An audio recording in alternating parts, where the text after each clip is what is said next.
Hey YouTube, iTechnology Day here. Let's talk about the iPad 3. Now we're getting to about that time of year that we should expect to hear something from Apple concerning the iPad, assuming they follow the same release schedule that they have for the past 2 years, which they probably will considering that once they have a release cycle set, they tend to stick to it.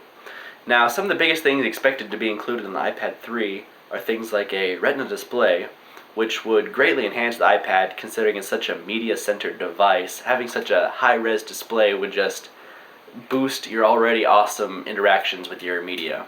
On top of that, there's the A6 processor, which, according to some data found in the latest developer releases of iOS, very possibly could be a quad-core processor. There's camera updates, which would make the iPad camera more of a iPhone 4S style camera, slightly bigger, and much higher resolution. I mean, the iPad camera right now is just not even usable. There's also possible extended battery life and possibly slightly thicker. Now, in terms of getting thicker, it would only be like a millimeter, so it won't be noticeable to most people, but it would make some plastic tight-fitting cases not work. So you'd have to go out and get a new case. Also, it's been rumored that they're going to keep the iPad 2 on and lower the price down to compete with Kindle Fire and other cheaper Android tablets that have been coming out recently, which would probably work for most people. And they might. The iPad 2 is a great iPad, and I'm sure many people would find it suits them perfectly, and they wouldn't need the faster processor and better display.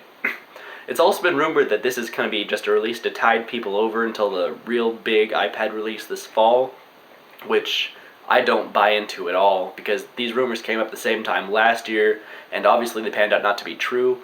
So if you're holding off on buying an iPad, I would say wait a few more months until they do the update, but don't be afraid to buy then, because they're not going to release a better one later. I just wouldn't expect that at all.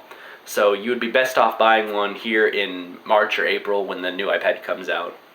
So besides that, there isn't a whole lot of big rumors about the iPads yet.